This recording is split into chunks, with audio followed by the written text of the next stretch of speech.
कथा कहानियाँ चैनल में आप सभी का स्वागत है। श्रीमद् देवी भागवत के महात्म्य प्रसंग में राजा दुर्दम की कथा।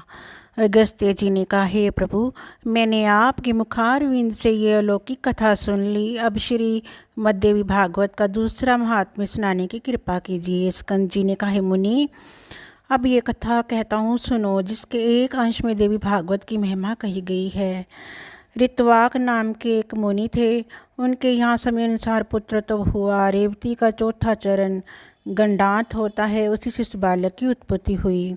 मुनि ने उस पुत्र के सभी संस्कार संपन्न किए, परंतु वह लड़का उद्दंड हो गया।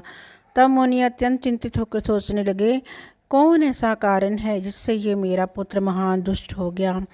उस समय उस लड़के ने किसी मुनि की स्त्री को हठपूर्वक छीन लिया था। ऋत्वाक दुष्ट पुत्र के इस प्रकार के नीच व्यवहार से दुखी होकर श्री गर्ग जी के पास गए और पूछने लगे। ऋत्वाक मुनि बोले, भगवान, आप ज्योतिषी शास्त्र के आचार्य हैं, मेरे पुत्र के दुराचारी होने का कारण क्या है।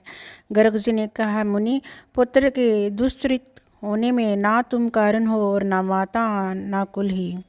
रेवती का अंतिम चरण गंडात होता है, वही कारण है, क्योंकि मुने वही निंदित बेला तुम्हारे इस पुत्र के जन्म समय बीत रही थी, अतः तुम्हें दुखी करना इसका स्वभाव बन गया, दूसरा कोई भी कारण नहीं है। गर्ग जी की बात सुनकर ऋत्वाक मुनि ने क्रोधित हो रेवती को शाप दिया, वह आकाश में गिर जाए। उस समय नक्षत्र मंडल चमक रहा था। इतने में ही मुनि के शाप से रेवती आकाश से टूटकर कुमुदगिरी पर आ पड़ी। रेवती के गिरने से वह पर्वत रेवतक नाम से प्रसिद्ध हो गया।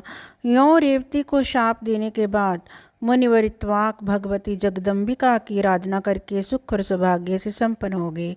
स्कंद जी कहते हैं, रेवती नक्षत्र का जो तेज पर्वत पर पड़ा, उससे एक कन्या उत्पन्न होगी।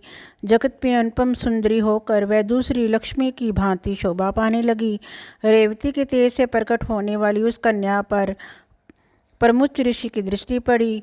उसे देखकर वे प्रसन्न हो गए और उसका रेवती नाम रख दिया। उस कन्या को वे अपने स्थान पर ले गए और पुत्री की भांति धर्मपूर्वक उसके पालन पोषण की व्यवस्था की।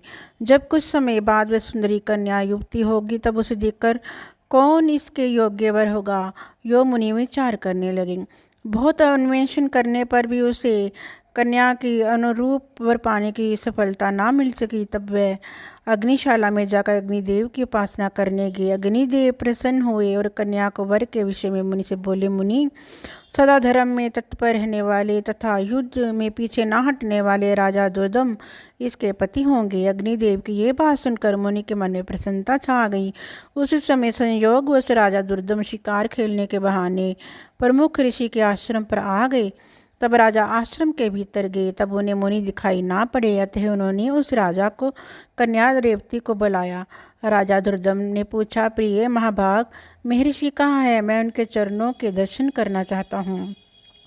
कन्या बोली, महाराज, मुनिवर अभी अभी निकलकर अग्निशाला में गए हैं। कन्या की बात सुनकर राजा दुर्दम अग्निशाला के द्वार पर पहुंच गए और मुनि को प्रणाम किया। मुनि ने प्रचुर आशीर्वाद देकर कहा, राजन, तुम्हारी सेना, खजाना, मित्र मंडली, भृत्य वर्ग, मंत्री वर्ग, देश नगर और आपसी सुखशुल है ना।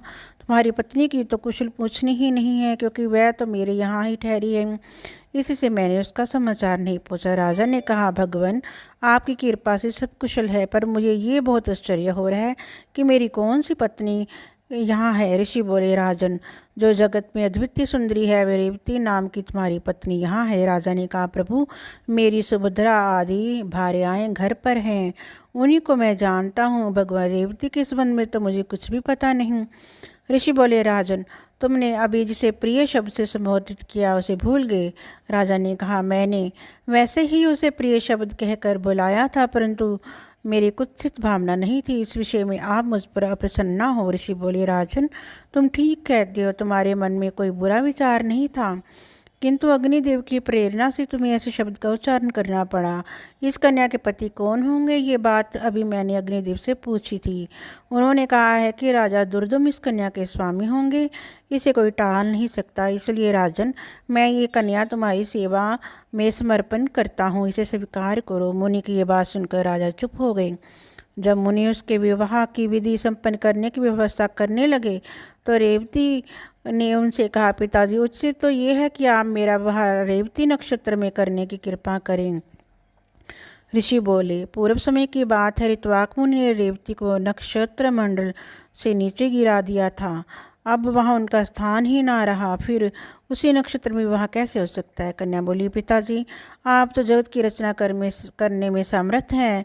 मैं आपका तपोबल खूब जानती हूँ, तो आप रेवती को नक्षत्र मंडल में पुनः स्थापित करके उसी नक्षत्र में मेरा विवाह कीजिए। ऋषि बोले, तुम्हारा कल्याण हूँ।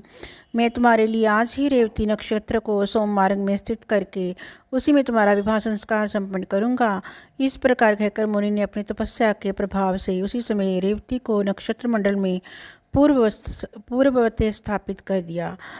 फिर उसी नक्षत्र में वैवाहिक विधि के अनुसार मुनि ने राजा दुर्दम को वह रेवती नाम की कन्या सौंप दी। विवाह कर देने के बाद मुनि ने राजा से कहा, वीर, तुम्हें क्या पाने की इच्छा है, कहो, उसे मैं पूर्ण करने को उद्धत हूँ। राजा बोले, मुनिवर, मैं स्वयंभू मनु का वंशज हूँ। आपकी कृपा से मुझे मनवंतर का अधिष्ठाता पुत्र प्राप्त हो, यही अभिलाषा है। मुनि ने कहा, राजन, यदि तुम्हारी ऐसी इच्छा है तो भगवती जगदम्बिका की आराधना करो। श्रीमद् देवी भागवत की 5 आवृत्तियाँ श्रवण करने से तुम अपने मन के अनुसार पुत्र प्राप्त कर लोगे। इस रेवती के गर्भ से 5वां रैवत नामक मनु होगा। मुनि के यों कहने पर राजा के उनके चरणों में मस्तक झुकाया और पत्नी को साथ लेकर वे अपने नगर को चले गए। एक समय की बात है कि महात्मा लोमश जी राजभवन पर पधारे। राजा ने उनका स्वागत सत्कार किया और हाथ जोड़कर उनसे कहने लगे। राजा ने कहा, मुनि, आप सर्वसमर्थ हैं, मुझे पुत्र पाने की इच्छा है, अतः आप श्रीमद् देवी भागवत नामक पुराण सुनाने की कृपा कीजिए।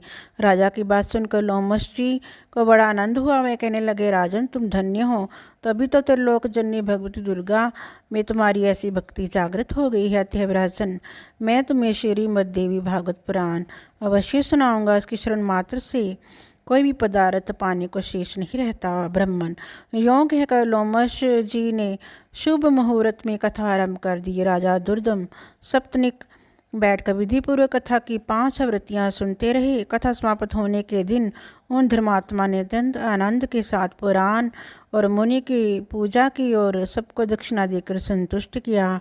कुछ समय व्यतीत होने पर भगवती की कृपा से रानी को गर्भ रह गया। गर्भ की अवधि पूर्ण होने पर गृहों के उत्तम योग में रानी ने पुत्र प्रसव किया। फिर रैवत नाम से विख्यात वह बालक संपूर्ण क्रियाओं का पारागामी धर्मात्मा, धर्म का प्रवचन एवं अनुष्ठान करने वाला, परम पराक्रमी तथा सर्वश्रेष्ठ निकला। ब्रह्मा जी ने रैवत को मनु के पद पर प्रतिष्ठित कर दिया। ही मुनि, इस प्रकार मैंने भगवती जगदम्बिका के एवं पुराण के महात्म्य का संक्षेप में वर्णन कर दिया है।